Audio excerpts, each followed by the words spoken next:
အားကစားဝါသနာရှင်များအားလုံးပဲမင်္ဂလာပါဗျာ MMA Sport Play မြန်မာကနေဒီနေ့ည2026ခုနှစ် February 8ရက်မြန်မာစံတော်ချိန်2နွာရီကနင်္ဂနွေနေ့လီဗာပူးရဲ့အင်ကွင်းအန်ဖီမှာရှင်ပြိုင်ကစားမဲ့ Premier League ရဲ့ပွဲကြီးပွဲကောင်းလီဗာပူးနဲ့ Manchester City တို့ရဲ့ပွဲကြိုး3တက်ချက်ကိုတင်ဆက်ပေးလိုက်ပါတယ်ဗျာ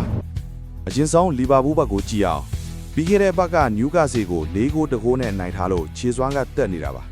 လက်ရှိအဆင့်6နေရာကနေ Top 4 ဝင်ခွင့်အတွက်အပြင်းချန်ရုန်းကန်နေတယ်လို့အိမ်ကွင်းမှာဆိုရင်လည်းပရိသတ်အားနဲ့အတူ Man City ကိုဖိအားပေးဖို့ပြင်ဆင်လာပါလိမ့်မယ်။လီဗာပူးနီးပြအတွက်ခေါင်းခဲစရာကဒဏ်ရာပြဿနာတွေပါ။အဓိကတိုက်စစ်မှုနဲ့လူငယ်နောက်ခံလူမပါနိုင်တယ်လို့ညာနောက်ခံလူနေရာမှာလူမရှိတော့လို့ကွင်းလယ်လူတယောက်ကိုထုတ်သုံးရဖို့ရှိနေပါတယ်။ဒါဟာလီဗာပူးခံစစ်ရဲ့အကြီးမားဆုံးဟာကွက်ဖြစ်လာနိုင်ပြီး Man City တောင်ပန်တိုက်စစ်ကဒီချက်ကိုအခွင့်ကောင်းယူဖို့ကြိုးစားလာနိုင်ပါတယ်။ဒီဟာဒီမှာခံစစ်ပိုင်းမှာအမှားယွင်းရှိတတ်တာက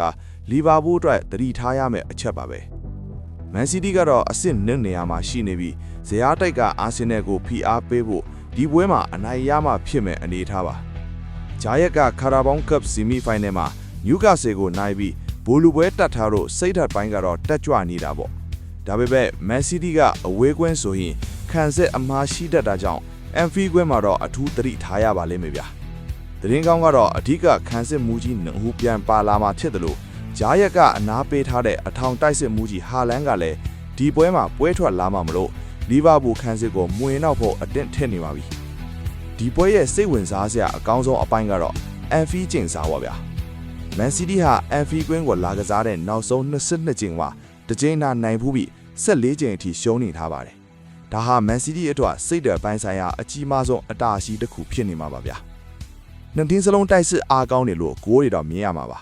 ကျွန်တော်ရဲ့ခံမှန်းရစကတော့တရိပ်သို့မဟုတ်လီဗာပူးနိုင်သွားကိုများပါရဲ့ဗျာပရိသတ်ကြီးကဘလို့ထင်လဲလီဗာပူးကအိမ်ကွင်းမာဂွန်ကိုဆက်ထိန်သွားမလားဒါမှမဟုတ်မန်စီးတီးကပဲအန်ဖီကျိန်စာကိုဖြိုခွင်းမလား